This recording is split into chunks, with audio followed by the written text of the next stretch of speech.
Okay, let's get it on. 1, 2, 3.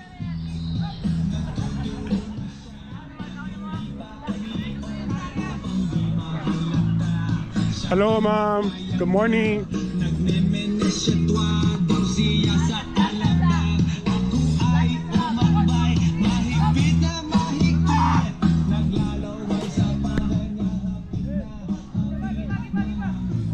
Okay, very good.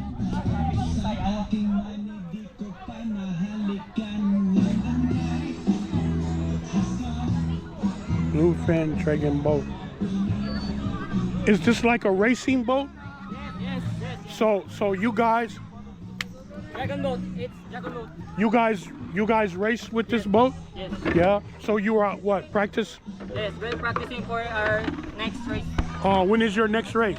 It's in April. April. Okay. Yeah, that's good. Wow, that's very nice. So, do you leave your boat right here? Yes. Oh. We just put here because we're How practicing often do you practice? How often you practice? every day. Every day? Yes. Every Wow. morning. Every 4 morning. a.m. 4 a.m. Yes. Po. How far you go? Just here around. Oh, the okay. those circles. Oh, okay. Okay. Thank you, sir. Yes. Welcome. I come to the Philippines. Bro, Thank you. Say hello to I'm from the USA. okay. And in the USA, a lot of people are, they're interested to come and live in the Philippines. They invest their money. Yeah.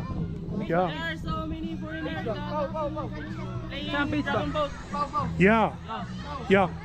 As I have a doctor friend, and he has these type of boats. You see, in I think no, I think Davao.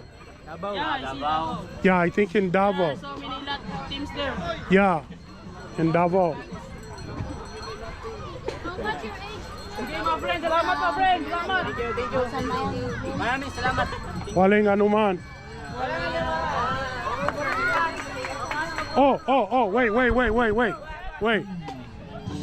Iki nagagalak makilalo kayo.